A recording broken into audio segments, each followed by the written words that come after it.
Jai Hind and welcome to Dev Talk. This is Aadi. Putin, Biden. Biden suddenly comes up and says he wants to talk to Putin. Why? What's up? Suddenly, what's happened in the Ukraine war that Joe Biden suddenly wants to make an audience or give a call to Putin? Is the war going badly for the West or is the war going badly for the Russians? Something that we'll have to understand. There's a lot happening in this entire arena. There's talks about Russian oil price cap. There's talks about putting in a no-fly zone or getting some air defense close to Ukraine. There are talks about a Russian invasion. Will that happen? Let's find out. I've got some stuff that I've collected up for you. Let's see what the big game is going to open up as the temperature drops and as the winter sets in. What's going to happen in Ukraine? Let's try and make some sense. Of course, I would also try and piece together with you. Let's begin the journey. And if you guys have some comments or thoughts about what we are talking about, please do share them. And before I put up some slides that I prepared for you, like this video, subscribe to the channel, and of course, yes, if you can, please do contribute towards the Dev Talks efforts. You can do that by becoming a member. You can do that by clicking thanks in the live chat section. You can also do that by contributing directly to me on the UPI. Don't forget to visit my website, thedevtalks.com. Right, let's get into it. There's a lot which is happening, and I have some slides that I prepared for you. As I said, let's get into what's happening in Ukraine. War, and war. I think that's what it is. And I just, this saying kind of reflected a lot to me about Ukraine. It said, wars don't determine who's right, but it determines who is going to be left. Who is actually going to be left behind after this war is something that we need to find out. What's happening here? Let's begin with the first and the most important thing of this war, as this war has been a narrative war. It's been a one sided narrative, correct? All of us would understand that. The Western part has controlled the narrative. Those of us who are interested to find out the Russian narrative, you got to go dig into it. The Russians have not really made a big effort in terms of putting out the narrative, at least for the first 6 months of the war. Bending to that narrative, in case now Biden does want to talk to Putin, bending back on that narrative is going to be very, very difficult. And of course, there is going to be a lot of problems because your entire media has been focused saying Ukrainians are winning. Now, suddenly, if you come around and say we'll have to negotiate, is that a loss for Ukraine? We'll have to see what spin is going to come out of this. And let's kind of wait that out. The truth is coming out to a large extent. For example, what actually is happening on the ground. If I can do shows about this and have pretty detailed information about what's happening on the ground, a lot of other people do as well. Europeans are beginning to realize there's a lot of voices coming up in Germany, in Poland, some voices in Poland, and a lot of voices coming up across the EU, especially in France and Germany, which are the main centers. Guys, I would just recommend one thing. Whenever you're talking about the Ukraine war, keep a track of what's happening in Germany and what Germany is saying, because that is the most critical part of this entire game. German industry and German economy is European economy. If they fall, there's going to be a big problem. The mainstream media, this is interesting because I'm seeing the very hardline newspapers like the Wall Street Journal, the New York Times, the Washington Post coming up with a little more mellow sort of an argument, talks about the Ukraine war. They're trying to say negotiations and stuff like that. Let's go forward and we'll discuss that. There was a news that came out this afternoon that said Putin is open to talks on and diplomacy on Ukraine. That's what the Kremlin said. This was basically when Joe Biden said that we could talk about this, but he put in a certain kind of a clause, and he said there's only one way for this war to end, the rational way: Putin to pull out all of his troops out of Ukraine. Now that's a little extreme, but it appears he's not. The minute he said that, Kremlin came out and said, no rejection, no meeting, no talks. We reject everything. There are no conditions for us to sit down and talk. So Putin basically put down the hammer, and this entire thing, I don't know how far this is going to go. It's a very, very fresh story right now. but it tells you what's happening in the entire thing. I'll skip the Russian oil for a little bit, and I'll come back to that. Let's come to the battle update to kind of figure out what's happening, and that might just give us some insight with regards to what's happening in Ukraine and what kind of pressures would be coming back to the West.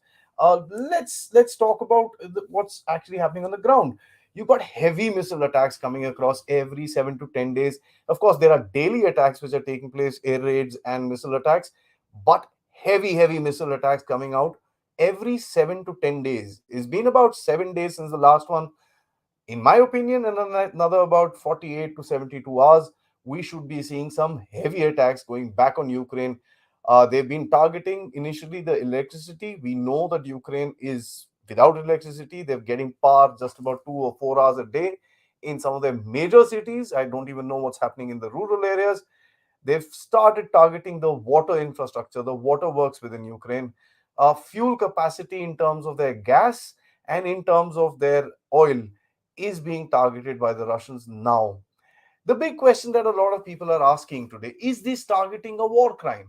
Now, that's something very interesting because when you look back into history, especially in the Second World War, by the time the Russians actually launched their invasion, a counterattack towards Germany, that was somewhere around, I think, 43 and 44. What you found was that Germans did not have the kind of oil that they would need to keep their tank armies and their air force afloat. Of course, they still had aircraft, they still had the tank, they just did not have the fuel for it. They did not have the ammunition because that all required certain raw materials, which was being relentlessly bombed day and night by the US Air Force and the Royal Air Force. The US Air Force used to conduct day bombings, and the Royal Air Force used to conduct night bombings. It was on 24/7, right? And remember, go back to history, they've done 1,000 bomber raids where 1,000 aircraft would go together and hit a particular target and come back. So that's the kind of devastation that they were doing. Let's look at what the US did during the Baltics. The first thing that they did was take out the entire infrastructure of that entire region. Iraq, we've seen the visuals of 2003 where the streetlights were on, traffic was going across, but electricity grids, command and control centers, transportation, oil storages, all those kind of things were being hit, which could be called civilian infrastructure. To an extent, Putin is trying to target the civilian infrastructure by not directly attacking them. This is something which is a civilian need, which would build up a certain pressure in Ukraine and, of course, abroad to do something about it. There are talks about getting 1,000 generators or some 10,000 generators into Ukraine. I don't know how far they're going to go because generators need something very basic, and that is fuel. And if the Russians are targeting their fuel capacity, that's going to be a big challenge for them. Let's understand. Now, there was a big thing, and a lot of people have been talking about the drones. Like the Russians use these drones, the Lancet drones and these Shahid drones. They were called Jerome drones and stuff like that. Shahid 136 from Iran. They became a big news. These things are the weapons of the future. The Ukrainians could not target them, and this and that and the other. There is one effective battlefield tactical drone which is being used by the Russians, and that is the Lancet. But that is being used as a tank destroyer, and you do see varied photographs and videos of that thing coming out. But excuse me, they are far and few between. It's not a regular thing. Excuse me.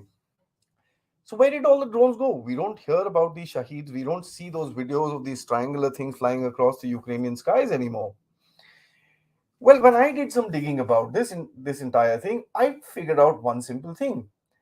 Ukrainians had a certain air defense structure that was set up in Ukraine, and this was prior to the heavy missile strikes that started coming in. What these drones did was basically they were able to overwhelm the air defense and actually attack them, clear the way for the missiles to come in and actually attack them. So that's something very interesting that we need to take, that the quantum of drones that were sent across to attack their air defense infrastructure would have made a huge dent in the capacity of that infrastructure to target, identify, and target this kind of stuff. And that is why we saw desperate pictures of Ukrainians trying to fire AK 47s and machine guns And I believe there was a MiG-29 that was flying behind one of these drones, and that because of the drone explosion, the MiG-29 got damaged or it crashed or something like that. There's a whole story about that. So that's interesting how the Russians have used it, and they've kind of pulled off. Now it is all about cruise missiles and long range tactical ballistic missiles, medium range missiles, and stuff like that. So that's what is happening in Ukraine. As far as the Battle of Bakhmut is concerned, now Bakhmut is this very, very important town, city in the eastern part of Ukraine, in the region of Donbass. The game with that is that both sides are fighting to the teeth in that place. The Ukrainians, it seems, and this is being reported by Ukrainian Telegram channels, which talk about 30,000 Ukrainians trying to defend that area. If you know 30,000 Ukrainians are defending that area, we also know that there'll be the same amount of, at least the same amount of Russians that would be attacking that area. So that talks about another 30,000 odd Russians. I don't know those quantums are same or not, but simple military thought process would tell you at least it needs to be 1:1 with heavy artillery and stuff like that that the Russians have. We know for a fact that the Wagner, which is a PMC private military organization which reports into the Russian army, unlike what a lot of people think, operationally they do come under the Russian army when they get into tactical situations like this. They are fighting this war as sort of a private war that the Wagner organization is fighting. One of the things that I noticed in the past 3 days is that the entire line is kind of shifted forward, and it's not just one area. The entire line in Donbass is kind of inched forward. That is being attributed to by the push in by a lot of Russian troops, which are the newly mobilized troops that are joining in and getting the force a little stronger, and the attacks are coming about a little stronger. As far as the big offensive is concerned, I'll put a cap in it and let's kind of look at it in the later down in the episode. The mobilization is complete. 380,000 people is one update. There are some very, very strong observers of this particular war, and they've been smack right every time. They are talking about somewhere around 500 to 650,000 Russian soldiers that would be coming into the battlefield in the next 5, 6, 7 weeks. Now, the point is, winter is here. Ukrainian soil, and that's something a lot of people miss out when we are talking about a war, is the terrain. And if you see a lot of the conversations with General Shankar, he's been very, very adamant about understanding what is the terrain of the entire area and how is the terrain interacting with the troops and the equipment in that area, as per the weather. Now, the Ukrainian soil, black soil, is supposed to be about 4 to 5 feet deep, and some places it's even deeper. Black soil is very loose, and I'm sure a lot of you have seen these videos coming out of Ukraine where tanks are completely messed up with mud and stuff like that. So the Russians are kind of waiting, and that's what a lot of people think, and to an extent I would agree to that, are waiting for the ground to kind of get hard enough. Kharkov, which is a northern part, if you remember the big Ukrainian counter-offensive where they took over a large tract of land in that particular area, is slowly being taken back. There are towns and settlements and villages where the Russians are inching forward. I don't know if they are just trying to streamline their defenses or they're actually going on a very, very slow sort of an offensive. Who is the Russians fighting? Because this is something very interesting. The Ukrainian army, as per se, if you look at certain figures that came out of the European Union yesterday, which were, of course, rebutted, which were about 100,000 officers, and that word was used by none other than Ursula von der Leyen.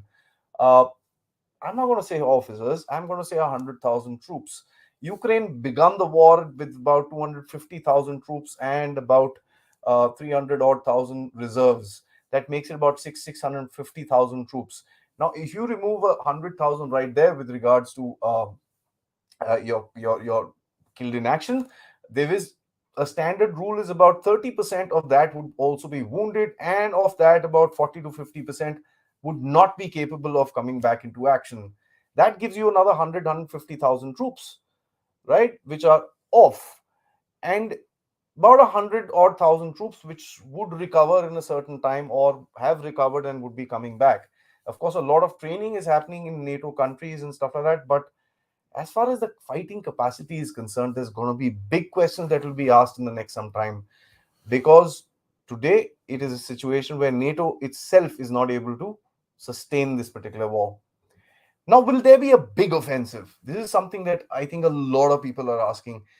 I'm going to answer both sides of the question because I don't know.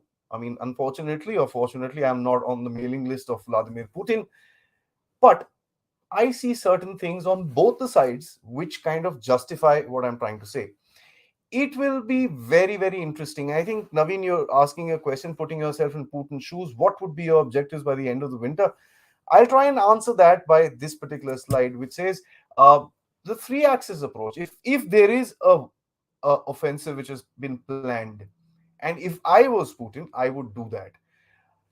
I'll explain to you as I go on why.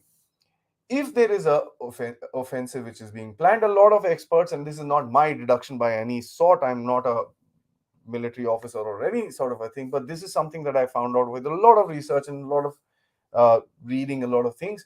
If there will be a three axis attack that will be taking place, this I can corroborate by the kind of troop buildup and the reports that are coming out of the troop buildup which is happening in the north in Belarus, which I'm sure a lot of Western media has spoken about, in the east towards the central part of Donbass, which is again the place where the fighting is happening currently, and in the south from the Kherson region where the retreat happened, from there towards Zaporozhye along the Dnieper River.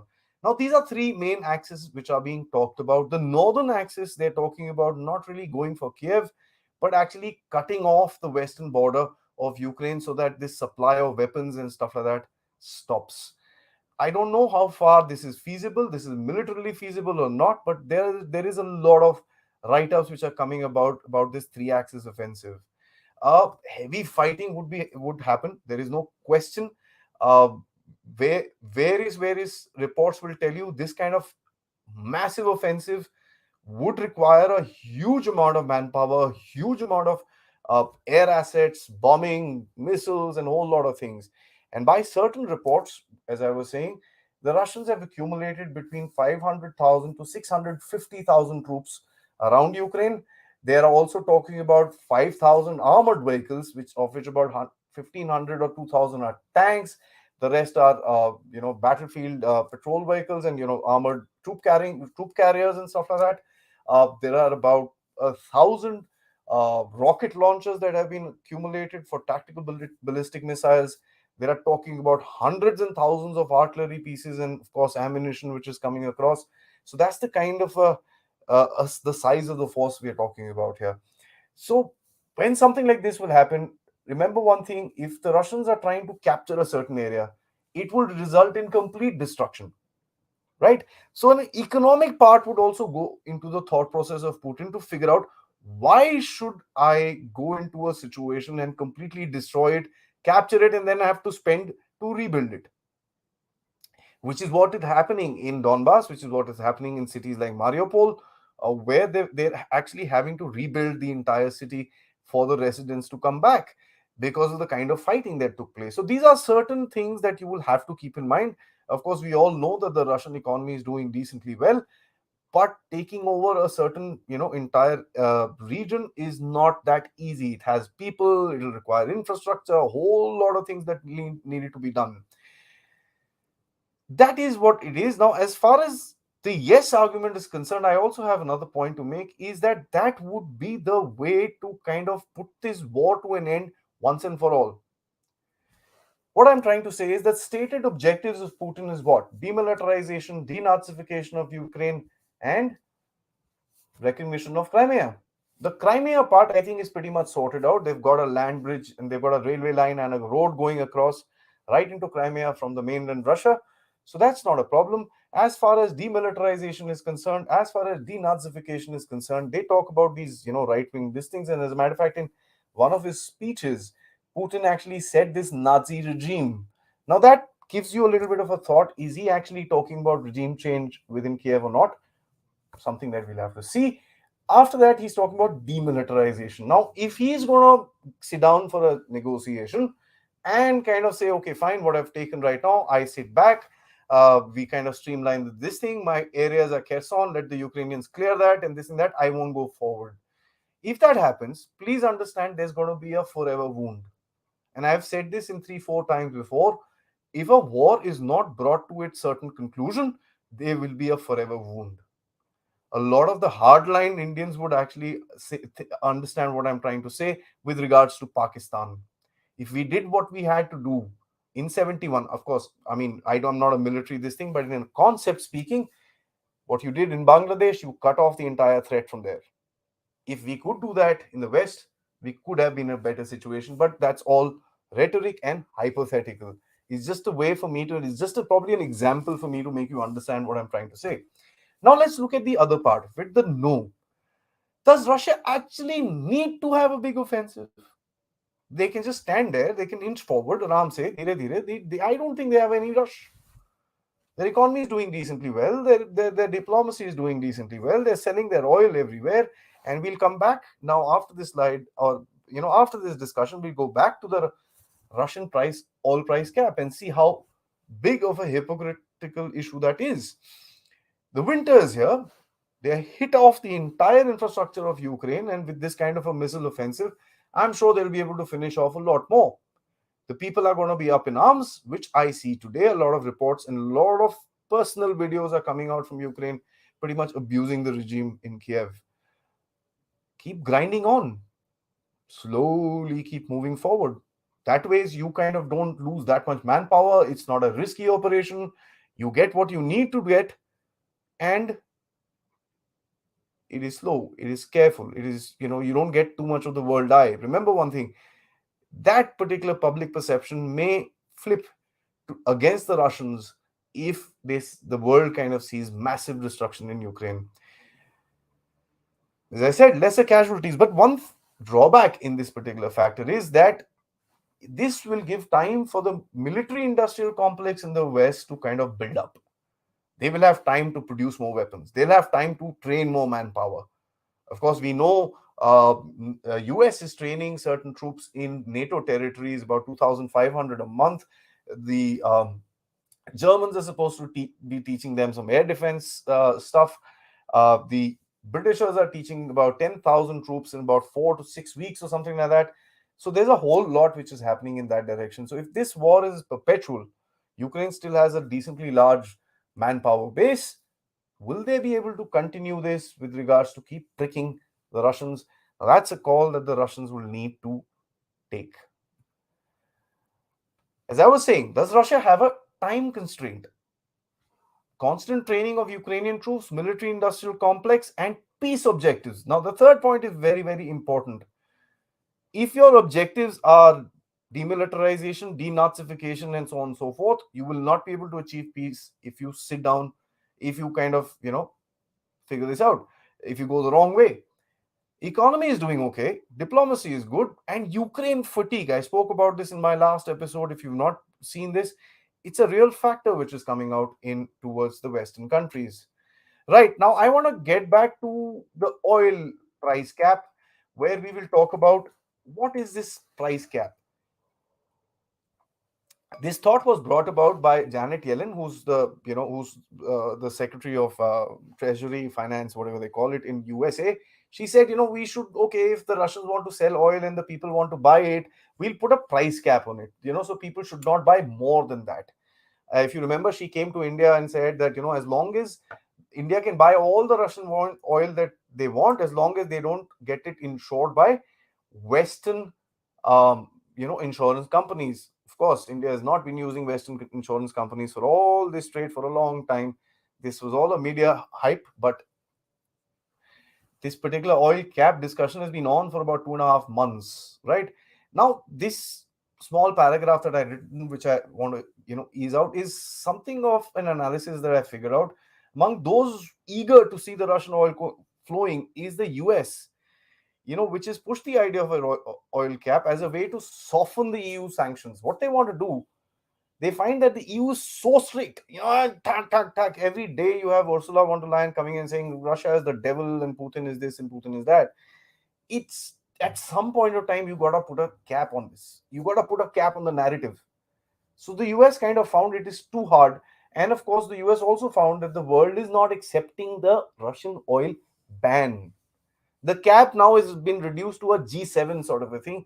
Now, what kind of a G7 is there when India is not there, which is one of the largest? Now, G7 is the seven largest economies of the world, but India is not there.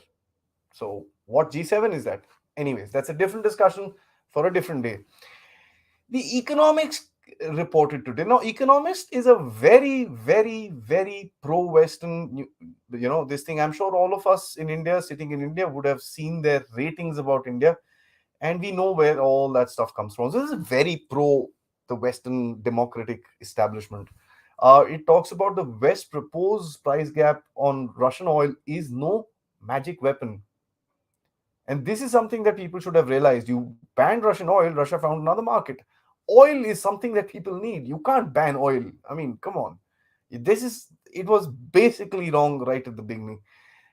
Again, the Russian, this is again reported, this is put in the oil price market, which is another newspaper, another online portal which tracks out oil prices. And it says oil price cap unlikely to hurt Russia's revenue. Interestingly, the Russian Ural crude, as it's called, is trading today at about 56 or $58. The price cap that the EU and all these guys want to cap it at is currently at $60. So they're actually giving Russia $4 more than what Russian crude is selling for now. How does this come out in the sense of a sanction? I don't understand. I think it is again a ploy to kind of set up the, it's a media narrative. Okay, for the lack of a better word, media narrative, to kind of go forward and say, oh, we've done this again, we've got the Russians out and this and that.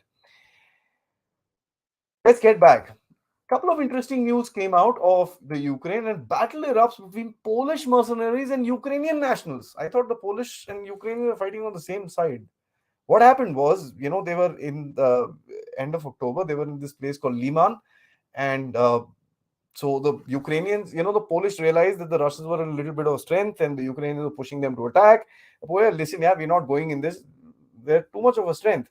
Ukrainian nationalists, these whole, the right sector, Azov, and all these guys came in, and they decided to have a conversation with these guys.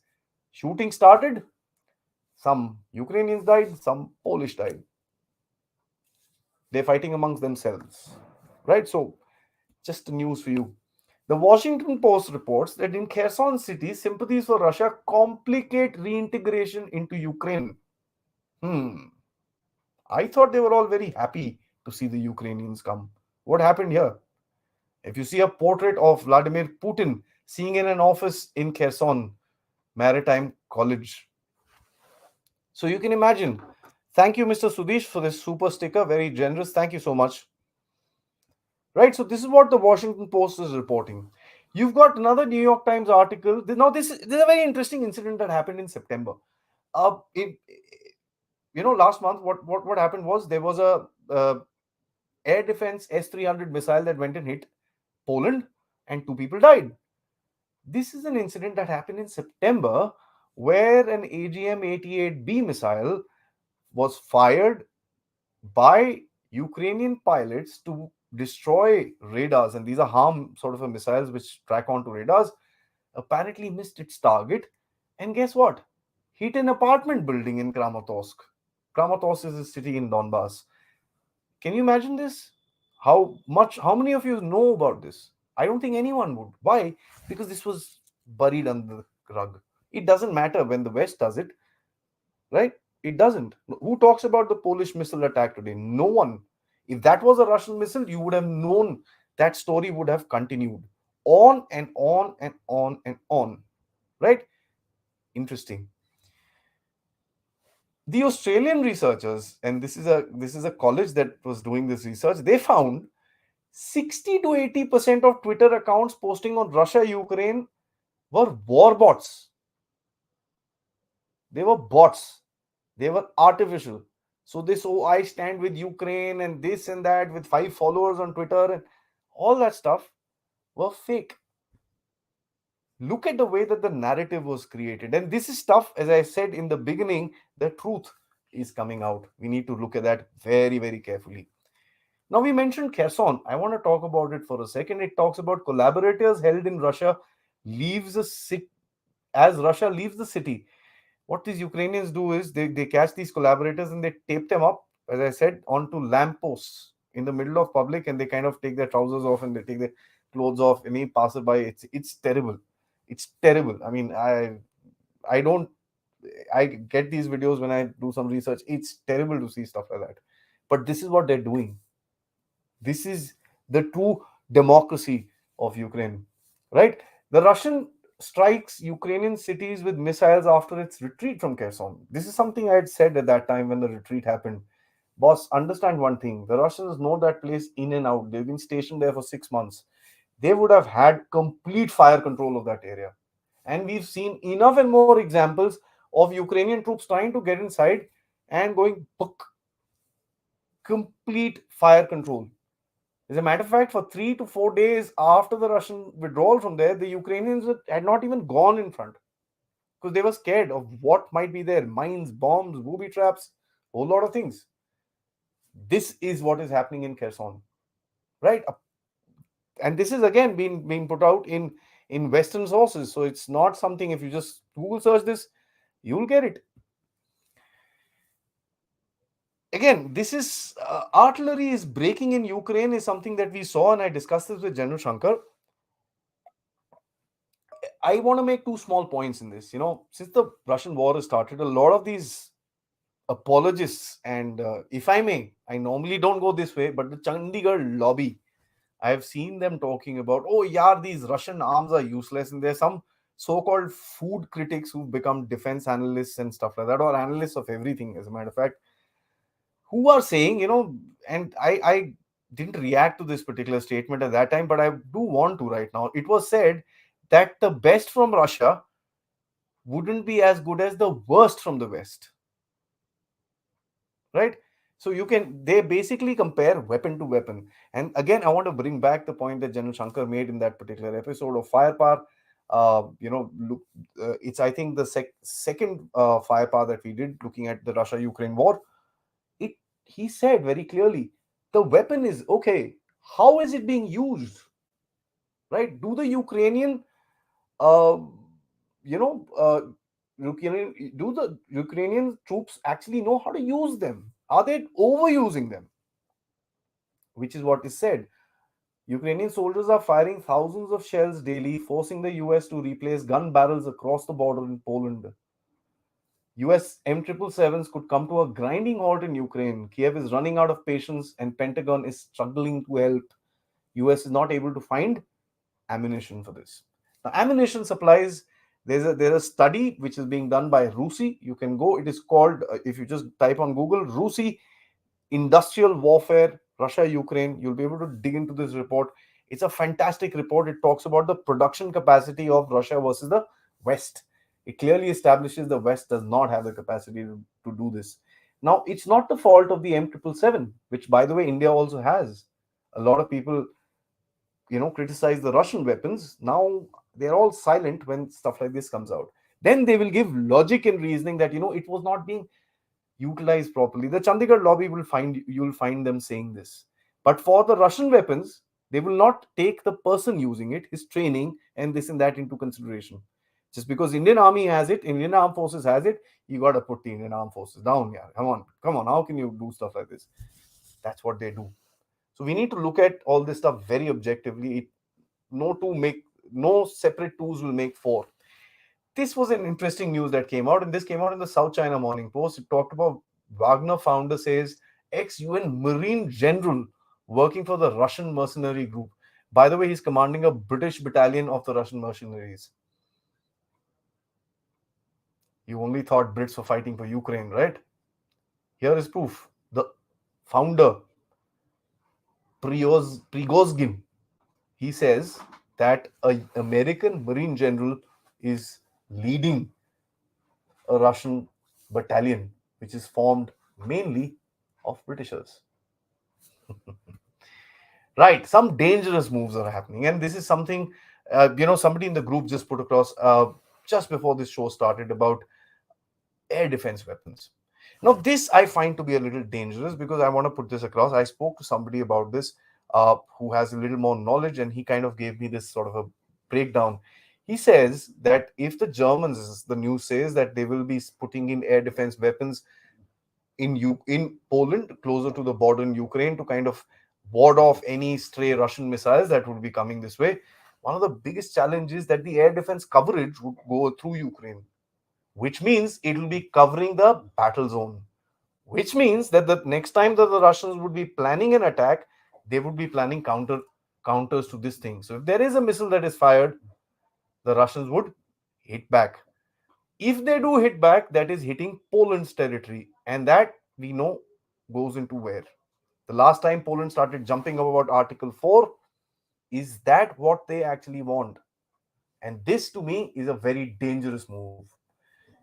The missiles, as far as the Russians have fired, and I've done some research on this, which tells me the closest a Russian missile has come to the Polish border is 32 kilometers, right? The kind of accuracy that these missiles have is very, very good. So the chances of it going here and there is quite very, very, very, very low. We all know that they have self-defense, self-destruct mechanisms, and this and that and the other. So it's very interesting and very, very dangerous, this particular move. They've been talking about this no-fly zone for a long time. So this is, something. And I said in the beginning, the NATO and the US is running out of weapons. Just give me a second. Somebody is trying to spam the chat, and I'd just like to put that on this thing. I don't know where these guys come from every time. Anyways, let's get back to this. The US and NATO are scrambling to arm Ukraine to refill their own arsenals. The West thought an artillery and tank war in Europe would never happen and shrank their weapon stockpiles. It was wrong. This is exactly what has been said in that Rusi study as well. A disturbing report from New York Times on November 26, citing representative of the NATO, claimed that two-thirds of NATO countries have exhausted their potential in the use of arms supplies to Ukraine. According to the American publication, stocks of 20 out of 30 countries is almost zero. The remaining 10 members of the alliance have allegedly retained the ability to continue deliveries of weapons. Among these nations are France, Germany, Italy, and the Netherlands. As I said, they don't have weapons anymore. How long will they be able to sustain this war? The only thing we see Ukrainian leaders talking about is give me more, give me more, give me more, give me more, give me more. How long will they be able to do this? I don't know. Mother Merkel, one of the silent characters since the war started, has finally spoken. She was supposedly very close to Putin, right? So you have her now saying, Merkel also said the conflict in Ukraine didn't come as a surprise. As she said, by 2021, the Minsk agreement, which was struck in 2015, aimed at ending the conflict in eastern Ukraine, was hollowed out. Who hollowed it? She didn't say. She didn't. According to Merkel, she unsuccessfully tried to set up an independent European discussion format with Putin in the summer of 2021, along with French President Emmanuel Macron. But she realized no longer she had the clout, because she had already said that she's leaving. Why would Russia listen to her? Because he knew if she goes, okay, somebody else will come, and they might just say, no, I don't agree to this. That's what has been happening for a long time, right? So this is what she's saying, and that's very interesting. Hollowed out. Who hollowed it out? It's the West. Very simple, right? At the beginning of this conflict as well, Russians had said, please get back to the Minsk agreements. Let's sit down, let's talk, and let's fix it up. In April and March and April, when the negotiations are happening, this is what was publicly spoken. I don't know what was privately spoken. Publicly, this is what was spoken, right? President Zelensky is bravely fighting against corruption, and this is her words, not mine.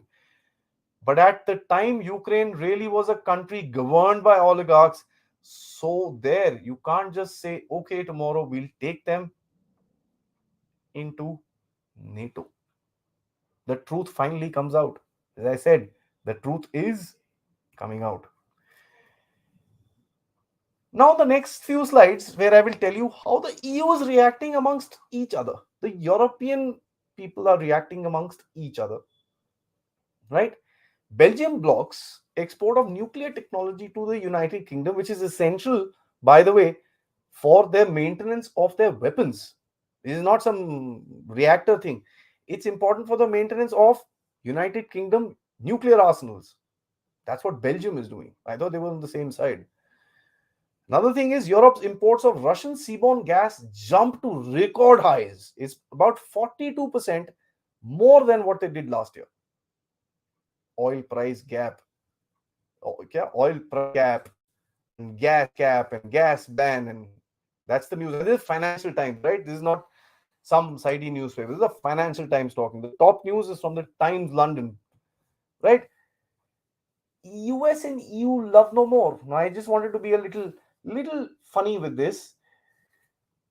When they're together, so I said love win, with Biden and Macron seek to heal trade rift amongst present united front on Ukraine. There have been a little bit of tiffs because the Americans are selling expensive gas to the Europeans. The Americans are pulling out the entire industry from Europe and actually setting it up in their own country. It's being called the deindustrialization of Germany.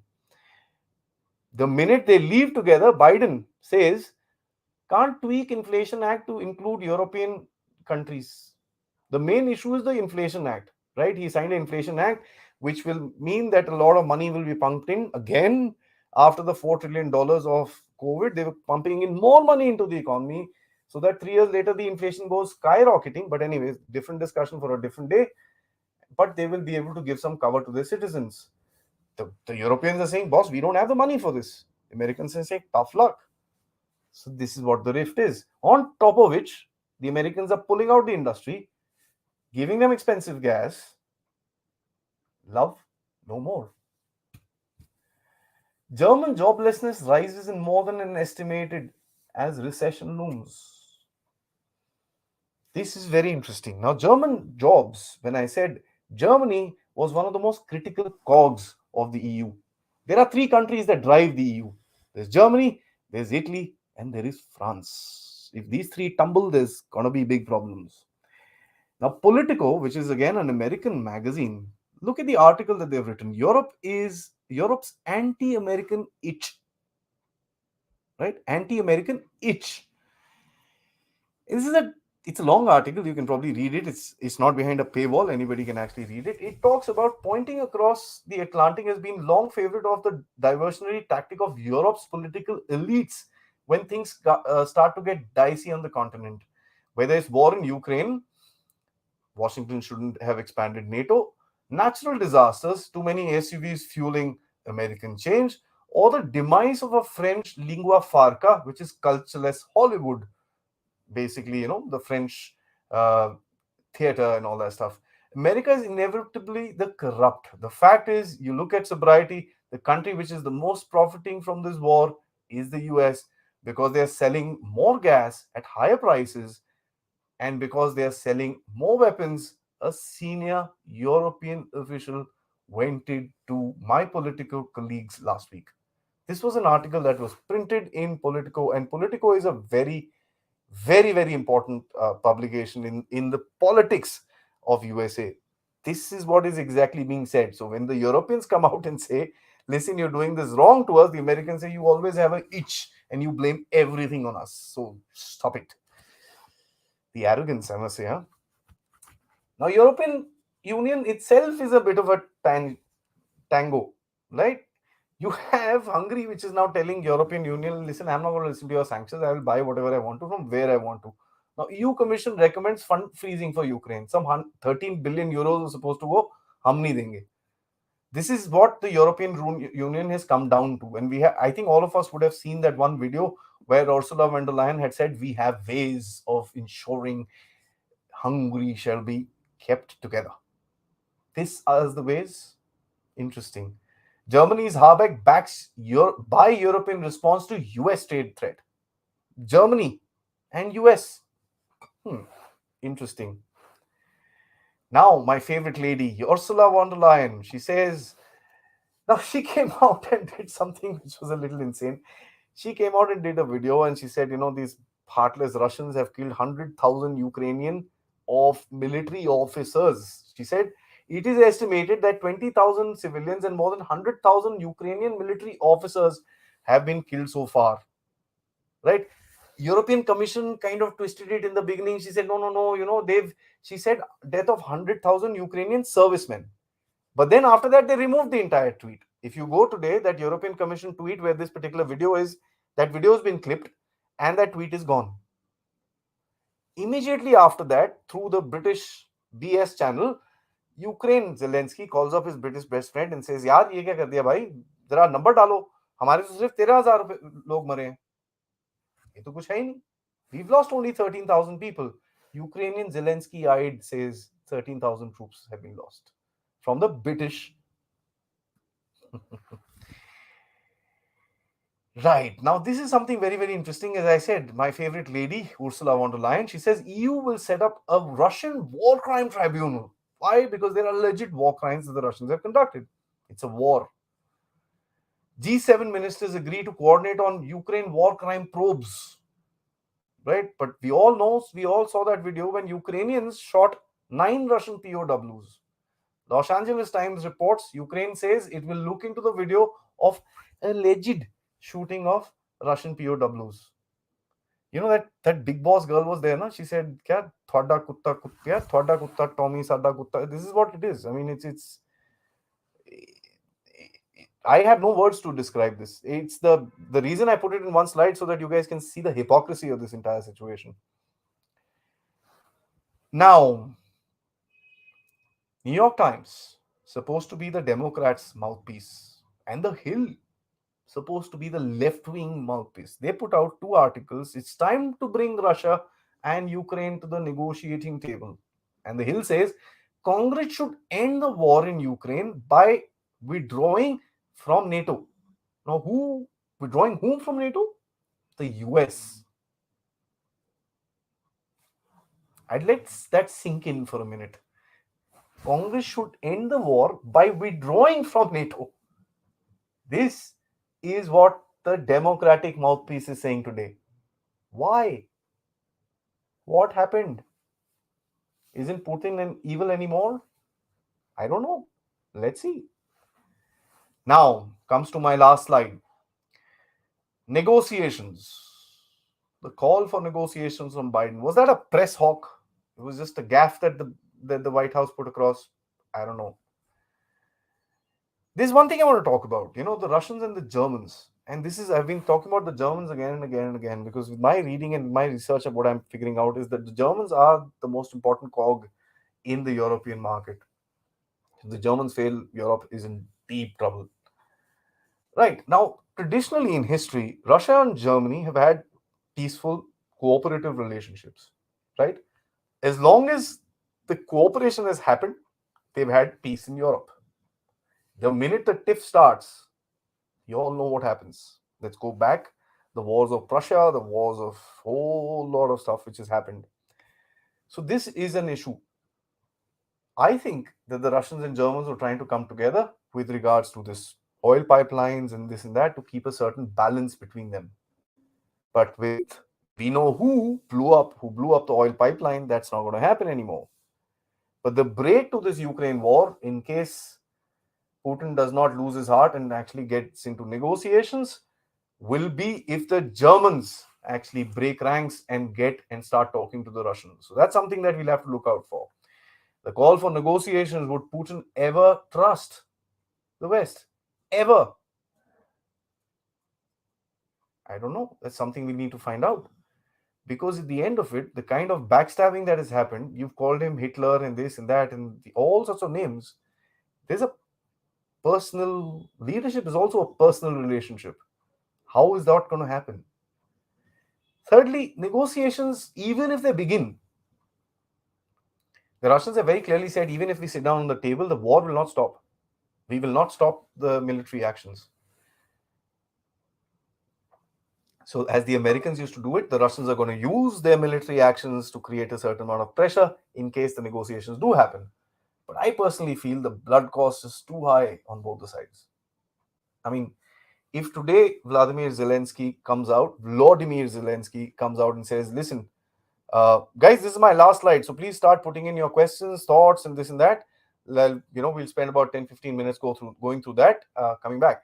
So if Vladimir Zelensky today thinks that he can sit down with the Russians and decide what he wants, well, he's going to get the good old Slavic 75 treatment. And that's like a 75 cap at the back of his head. That's exactly what's going to happen to him. Okay? And let's be very clear about it. Because that area is unforgiving.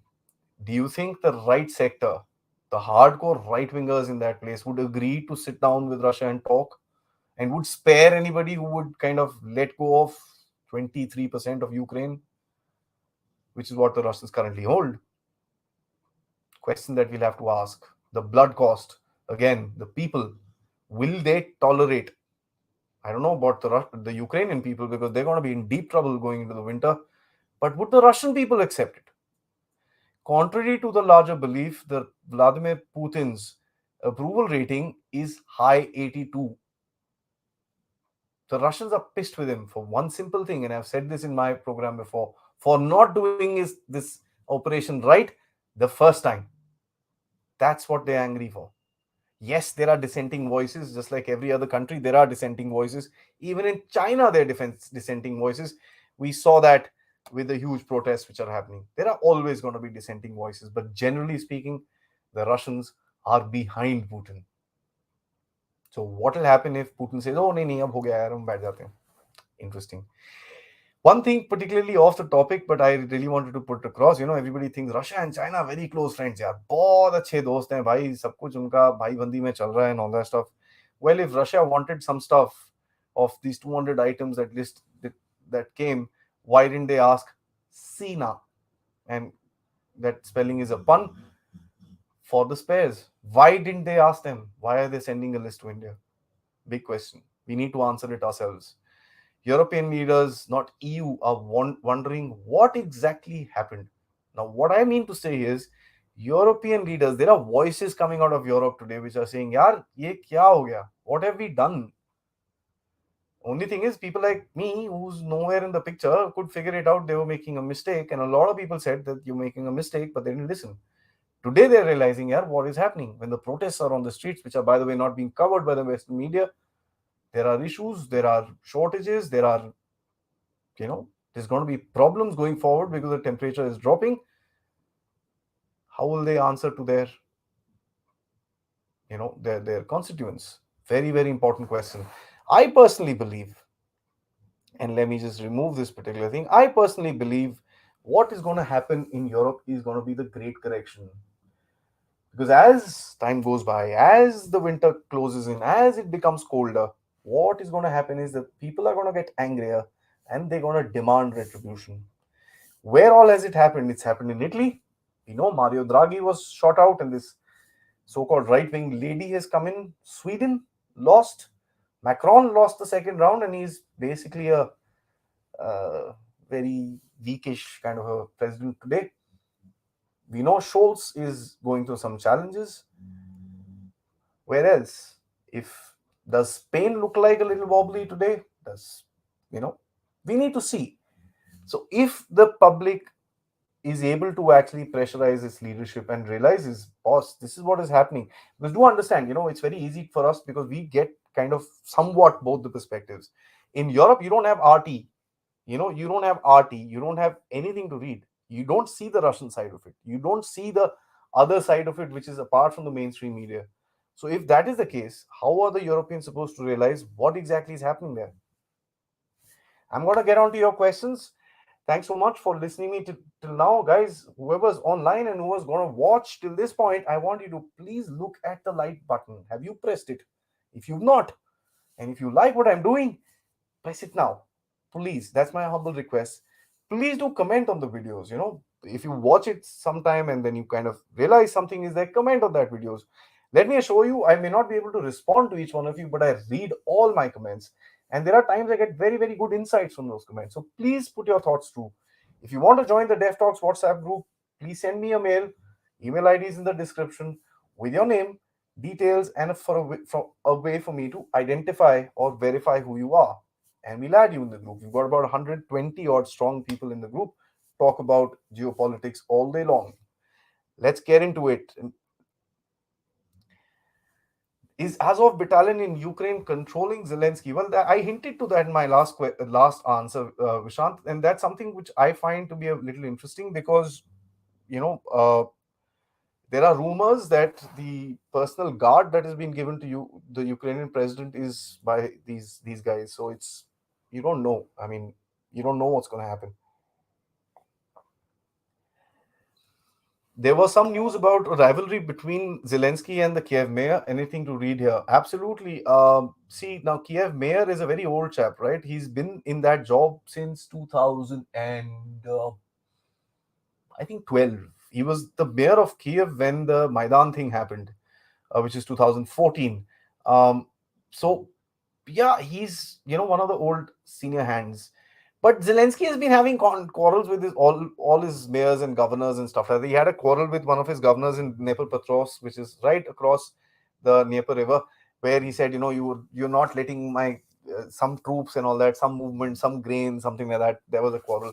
So he's been doing that. I don't know how far or how deep this particular thing is, because understand one thing: Kiev is in complete control of the military. I don't know the politic between the mayor and the military, so let's see. Naveen Saab, you had asked this question earlier, and I had mentioned this also. Putting yourself in Putin's shoes, what would be your objectives by the end of the winter? Well, I'm going to answer that now. My objectives would be to kind of ensure that I am in a controlling position in Ukraine. I would not want to conquer it, because understand the river, the Dnieper River, anything of the east is largely pro-Russian. Anything towards the west is not.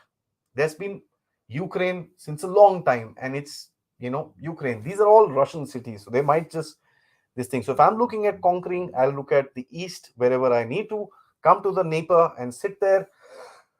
Of course, I would want to put some pressure on Kiev, either remove this guy, get a friendly government in so that there's a rump state sort of a thing created. I would also want to go down south into Odessa, cut off the Ukrainian Black Sea access so that I dominate that entire region, and of course, connect with my little bit of an enclave, which is in Moldova called Transnistria or Pednestrovia, as the locals call it there. So that's what I would want to do. And of course, as I said, cut the access of Ukraine from the north, from Belarusia, coming in to the west towards the cities like Lvov and stuff like that, and ensuring there's not much coming in from the west, or having a capability of interdicting what is coming from the west. So that's what I would do.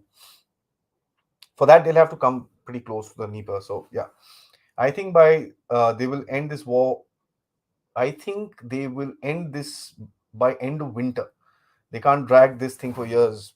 You don't know, my Russian production they have published. I don't know how much that is true or not, but if they're doing what they're doing, they've got massive amounts still stored up. Remember, the Russian tank armies used to have some 50,000 tanks. I mean, they're probably lying in storage somewhere. They're old, but they're still there. I don't know.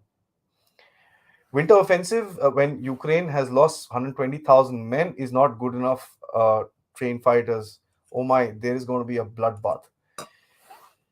Mandar Saab, if that was the case, it was as easy as that. If the Russians go into Ukraine the way of combined arms offensive, I haven't seen one in my this thing. The only thing I remember of was the invasion of Iraq from Kuwait and Saudi Arabia. If that's what is going to happen to Ukraine, oops. Seriously, oops. I think they will end the war by end Feb March.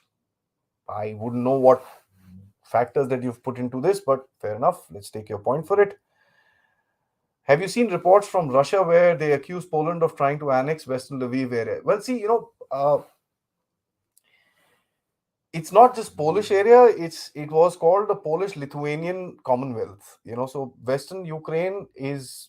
I've actually done this show with you guys. A certain part of Western Ukraine is Polish, a certain part is Hungarian, a certain part is Romanian, and as I said, the certain northern area, which is a very small part, is traditionally Ukrainian, which is around Kiev and certain areas on the west, and the east is largely Russian. It was a drunken stupor when Khrushchev gave away Crimea to Ukraine, take it, and after the Second World War, when all the borders were kind of set across, Poland lost a certain land to Ukraine. The Russians lost a certain land to Poland. Today, where they have established their country and stuff like that. So there are these historical claims, and there's a country called Moldova, by the way. The entire country, the Romanians claim. So that tells you they are not together, right? This about 3 months ago, they had said the Polish had said the Germans need to pay us $1.3 trillion as World War II reparations. The Germans said, "Really? We need to pay you $1.3 trillion? Why don't you move away from our territory and then we'll talk?" That ended the topic. So there is a lot of insiders, in this entire thing. You also asked, do you think NATO will move during the offensive? Sir, I don't think NATO is capable of moving at the moment. Look at their army. They're not able to recruit. They've got what? NATO army is what? NATO army is nothing. It's US, right? US is about 475,000 troops in total. Army. They've got about 125,000 Marines. They're not going to get everyone here. Let's look at the British Army. The British Army in total, the armed forces about British Army is what? 80 to 85,000 troops. They won't fill up a soccer stadium, right? The French were too involved in Mali and stuff like that. There, if you read French La France Défense and all that stuff, they talk about ammunition reserves kind of falling down. The Germans don't really have an army of that sort. The Polish would be ready and willing to fight. The Romanians will be ready and willing to fight. These little Estonia, Latvia, Lithuania would be ready and willing to fight, but I don't think NATO has the capacity. That's one of the reasons why they started putting up this thing about coalition of the willing, So that should tell you that NATO itself does not want to go inside. What West is trying to do is create Syria out of Ukraine for Russia at its border. That would only make Russia go uh, full on without any strings. Okay, we're basically trying to say Russia will go on full on without any strings. That's what I feel is going to happen. And as I said, that's what I would do, because at the end of it, if I'm going to leave this war as a festering wound, it's going to only hurt me. That's something that we need to understand. With all the sadness that the people lose and this and that, now that you're in this damn war, finish it. That's what I would say. You also say that Russians would want demoralized, decimated Ukraine before the next spring. Otherwise, it would be challenged to Russia. Yeah, I said that. Absolutely. At the risk of sounding pro Putin, sir, I've been called what? There was this guy who came into our live. Guys, those of you who were there in that live, I don't know. What did he call me? Putin propagandist and Putin sympathizer. Putin lover. Yeah, interesting guy. I don't know. I think he's gone trolling someone else. But anyways, you say at the risk of sounding a pro-Putin, it seems that he has the least amount of Ukraine destruction being caused as a result of his plan. Zelensky seems hell-bent and US would fight to the last Ukrainian. You're absolutely correct. There's no question about it. But see, understand one thing, sir.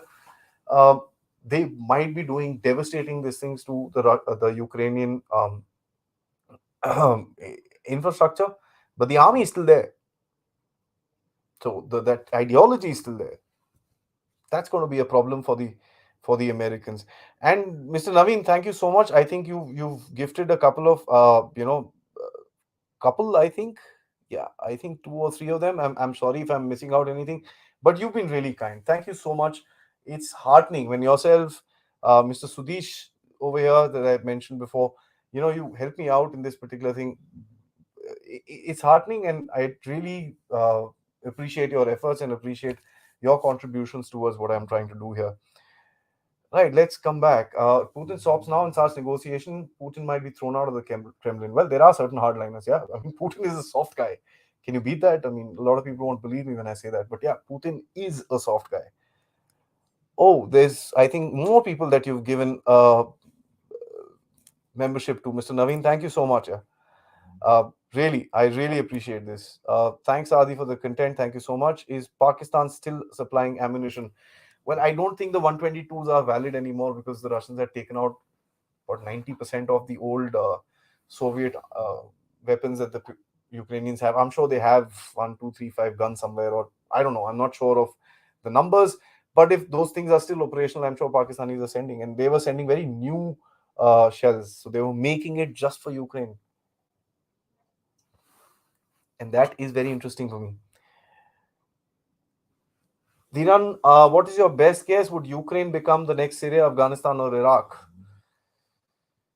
I hope it doesn't go to the Syria aspect of it. I hope it doesn't go to those cities like Mosul, Raqqa, and stuff like that. I mean, I don't know. Have you guys seen? I'll try and put this out on my Twitter. There's a photograph that came out of Eastern Ukraine, and it reminded me of these photographs coming from the First World War.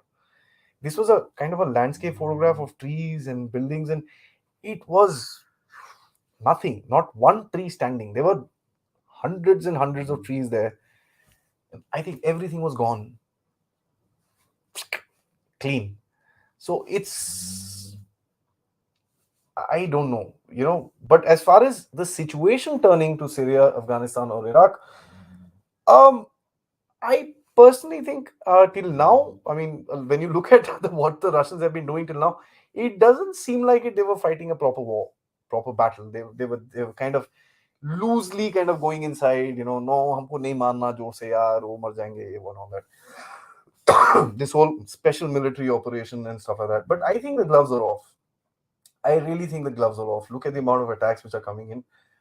Today, the Russians actually did a beautiful display. So the American satellites are there. Um, they want to kind of make sure that they are photographed. So they've put out about 24 of their heavy strategic bombers in a particular airfield very close to Moscow, probably to obviously get the satellites to get them this thing. So that's also a pressure tactic that the Russians know.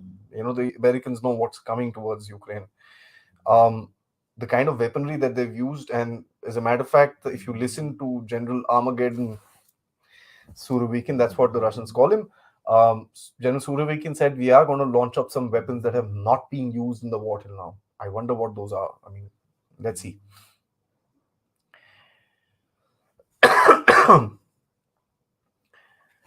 NATO और एक year Russia के साथ war चालू रखेगा तो और कमजोर होगा क्या? सर, कमजोर तो हो ही गया है।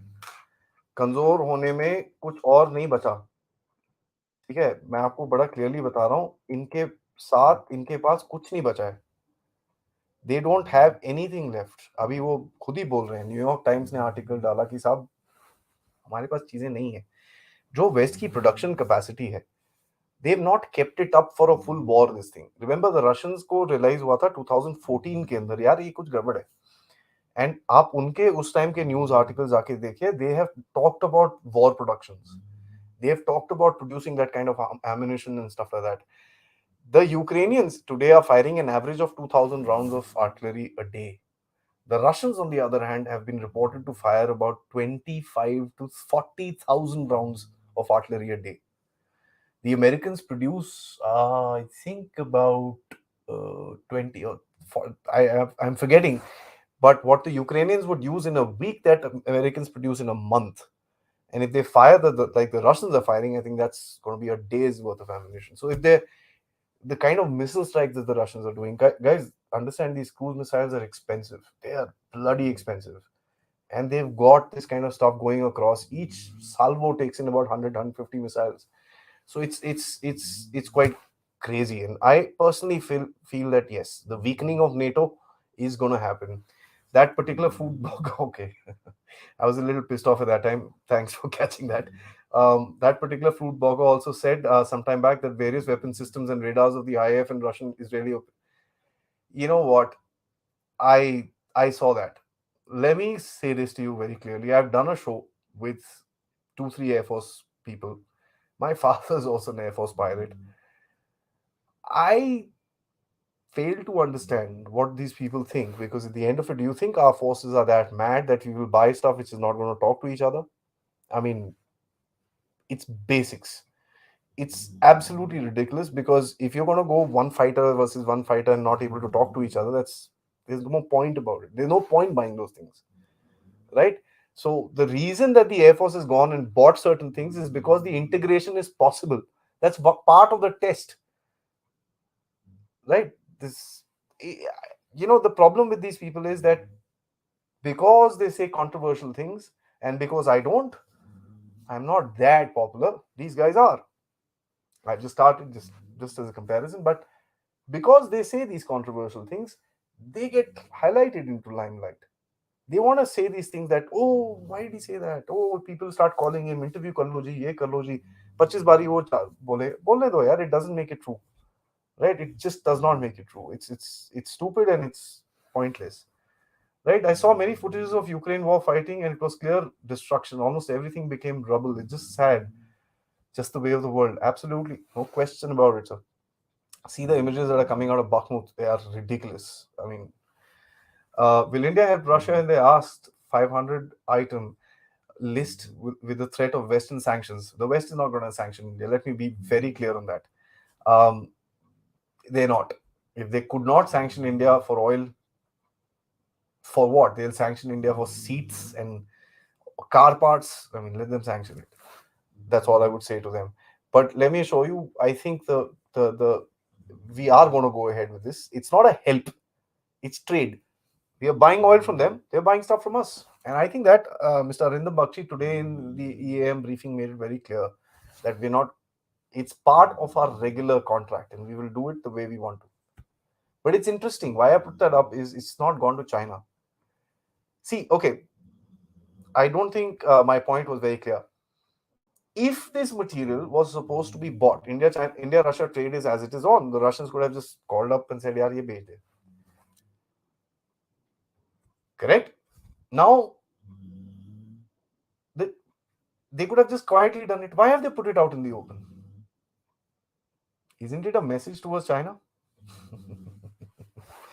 Remember one thing, and those of you who watched my show with Major General Rajiv Ranarayan, it's about the Russia-China thing. The second or third question I asked him, the Russians and the Chinese have they say we've solved it, but anyways, 7,700 territorial disputes. Interesting. Right, let's get into it. I'm going to just take last three comments, which are there right now. Uh, will India help Russia regarding the, yeah, sorry, okay, I think I've covered this. I'm so sorry. This food blogger, kind sorry, let me these food bloggers kind watch Western videos on Indian military where they mock everything. I've seen these videos when they mocked Indian military for using high caliber guns, but later one of them told in the comment section that it was due to terrorist drugs and high caliber bullets were helped to use put down terrorists quickly. यार ऐसा है मैं let me put this across straight. I That's the reason why I talk to military people about military affairs.